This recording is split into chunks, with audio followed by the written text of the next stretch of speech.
Hey, I just want to point out that the loading screens are actual advertisements for a Norwegian sandwich spread.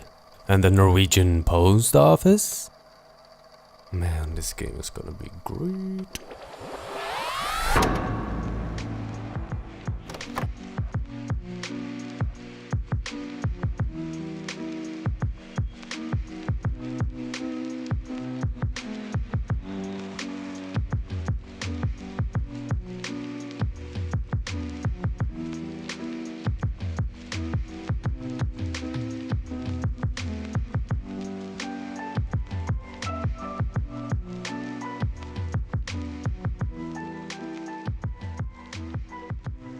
It's not easy being one of the first third-party developers for a new console.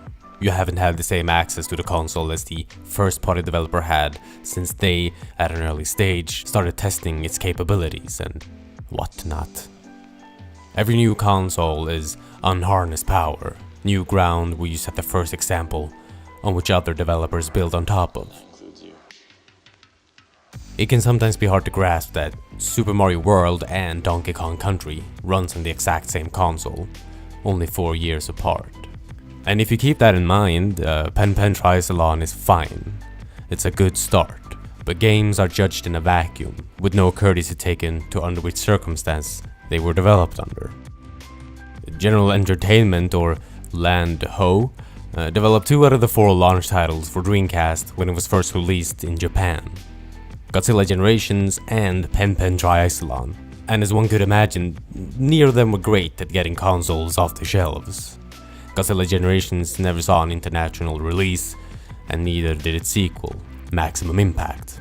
General Entertainment later went on to also develop one of the first games for Sony's PlayStation 2, Love Story, which took advantage of the console's DVD capabilities by being an interactive movie where the game took place solely in FMV sequences. And you know, this was 8 years after the people had played Night Trap on the Sega CD, and then kind of forgot that that part of our history ever existed, and then played Metal Gear Solid in 1998, and then maybe realized that video games can be movies if video games want to be movies. Then, 4 years later, General Entertainment made an FMV game called Love Story, and you thought, so Solid Snake can smoke cigarettes to reveal laser beams, but in this game, you can hand this girl a wooden stick. Which isn't nearly as cool. I mean, Westwood still used FMV sequences in their games at the time, but they knew that it was just for fun. Alright, let's talk about Pen Pen TriiCelon. It's published by Infogrames, later incorporated as Atari, and even later again, a defunct company. Apparently, taking a name from a company that hasn't been very successful at moving inventory since the mid-80s doesn't grant you any favors.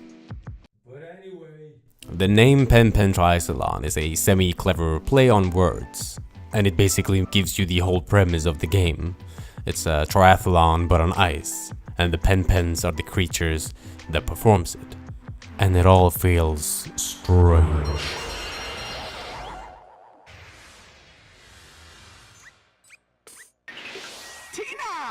Cute! Every Pen Pen's heartthrob! Mr. Ball! Looking good today in that red headgear. Sneak!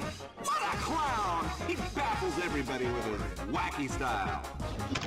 Valerie. This cutie loves flowers. See her charming white smile? Oh, don't you just love those teeth?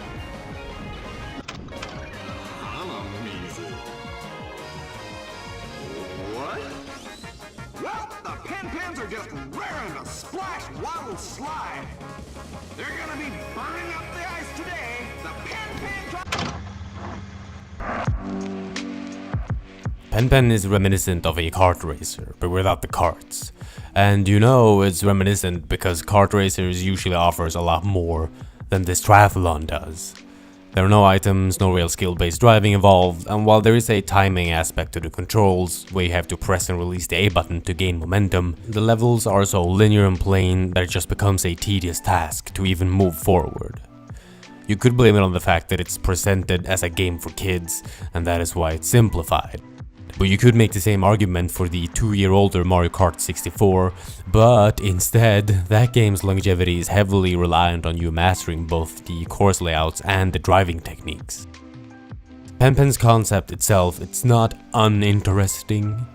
Just like in a real triathlon for real humans, the race is divided into 3 parts, which consists of gliding on your belly, walking and hopping, and swimming.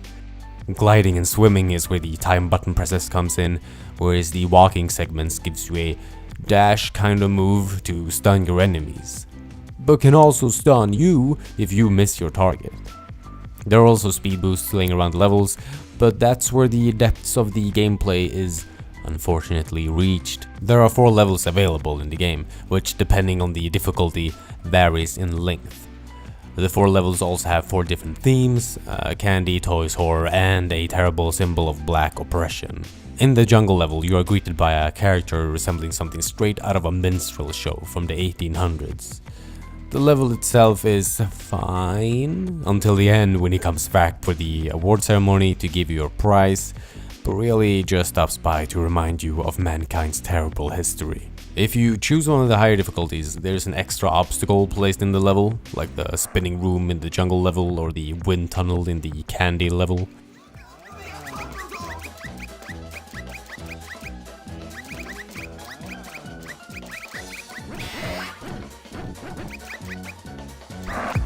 It adds some kind of flavor to an otherwise very stale game, and that is Pen Pen's major flaw, that it's empty. It's a straight line, it's based on luck and coincidences. The obstacles are traps rather than challenges. All of this could have been an unfortunate product of a rushed development to meet the launch date of the Dreamcast, but who knows? The engine and the basic mechanics are there, vivid polygon characters and glimpses of goodness, but not much content to cement it all. And with a rushed development or not, in a vacuum, it's just not that good of a game.